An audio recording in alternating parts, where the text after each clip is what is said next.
Greetings, class, and welcome to day 5 of Profesor Macabro's Halloween Marathon. Tommy Wasitos, what's that thing on your head?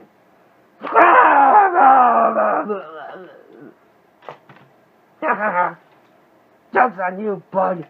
You can't face hog this guy. Not only am I full of evil and stuff, but I have a mask. And a mask is always a good idea in case you encounter face huggers. Now, don't worry about Zombie Wasitos. You see? She has no internal organs. That face hugger will fall off on itself and die, regretting how pointless his endeavor was. Much like that thing over there. Oh yes, those face huggers. Oh, they can be a real pain in the butt if you're not properly prepared. Which leads me to today's tale of terror. What an interesting segue, wouldn't you agree? Alien! I've been wanting to talk about this movie for a very long time. Yes, this is a classic of horror sci-fi cinema. Not only does it involve aliens, well, alien, it's only one alien in the first one, but it also has a very dark, repressing mood that it makes you feel claustrophobic. Because, although it does start in a big, massive ship, as the story goes on, it gets more and more tight, and you can feel the suspense closing down on you as this group of people are hunted by this bloodthirsty monster. Oh, the design of the xenomorph is one of the greatest in movie history. Its sleek, black look, its fangs and the drool dripping out, its acid blood making it really hard to kill. Ah! Such an iconic design. Yes, definitely a very good movie. Now, in case you have lived under a rock, or you're one of the newer generation that doesn't know about Alien, allow me to explain what it's about.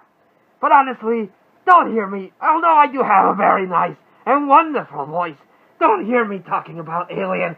Go out and watch it. It's a classic for a reason. But, to continue, the movie starts with a group of space truckers. Basically, they're space truckers that are sent to respond to a distress signal on a planet. Now, these are not scientists. These are not people that are trained for this kind of thing. They are space truckers.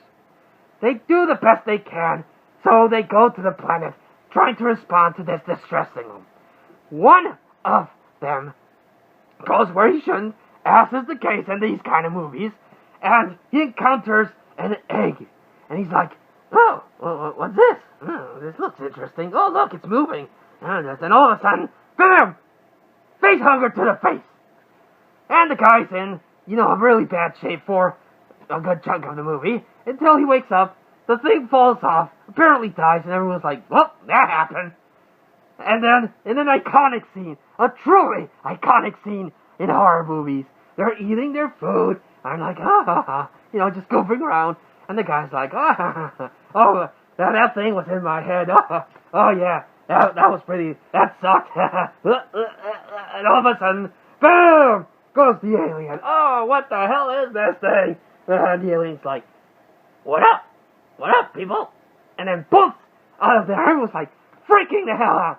As well you would. I mean, you just saw one of your friends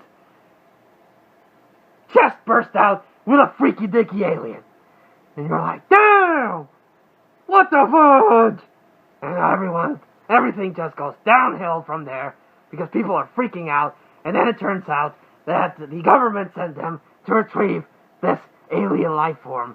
And all of a sudden, these unprepared people have to deal with this alien that is stealthy. And, of course, he's all black, so he hides in the shadows. And then it goes hunting at them one by one. Truly good. You don't get to see the alien that much, but much like Jaws, that works in its favor. It's just amazing how good it is. The tagline for this movie was, in space, no one can hear you scream. Because, space, there's a vacuum. Sound doesn't go without if there's no air. But in this movie, you get to hear people scream. Oh my goodness gracious. Such a good movie. The visuals are amazing. It's dark, lit, and creepy. And then when you least expect it, alien pops up. Oh, that scene where they're looking at the radar and they're like, go left. No, go right.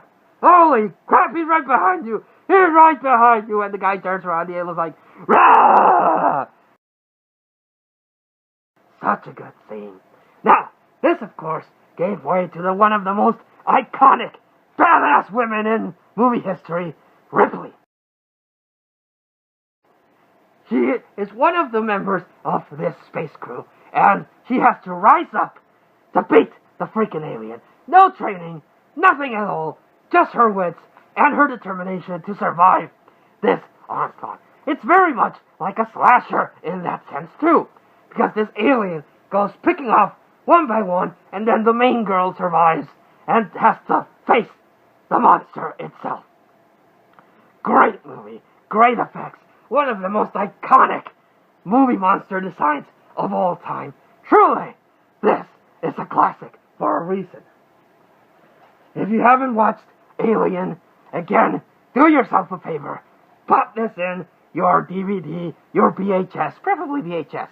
VHS has the format in itself, makes it look very cool. DVD, also good. Blu-ray, it cleans up too much, and you don't get the same atmosphere. But pop this in. Even watch it on Netflix if you watch that.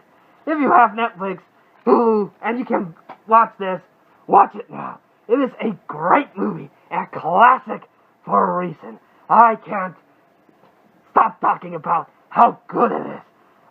It's a sci-fi movie because it has sci-fi elements. You know, it's in space, and you have these things, and you have a cyborg thing that spills jizz when he gets killed, and he's like, oh, pity that you had to go through this.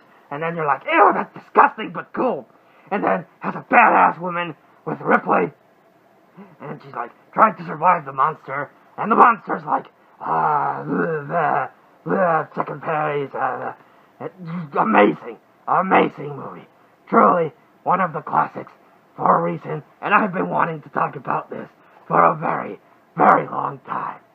And I finally did, just for you, in this Halloween marathon. I love this. Well, class, this has been day 5 of Professor Macabro's Halloween marathon. Like I said, we're going to touch about classics, and we're going to touch about random stuff. I hope you are still enjoying this, because I am enjoying sharing these with you. Until I see you all tomorrow, class, good evening.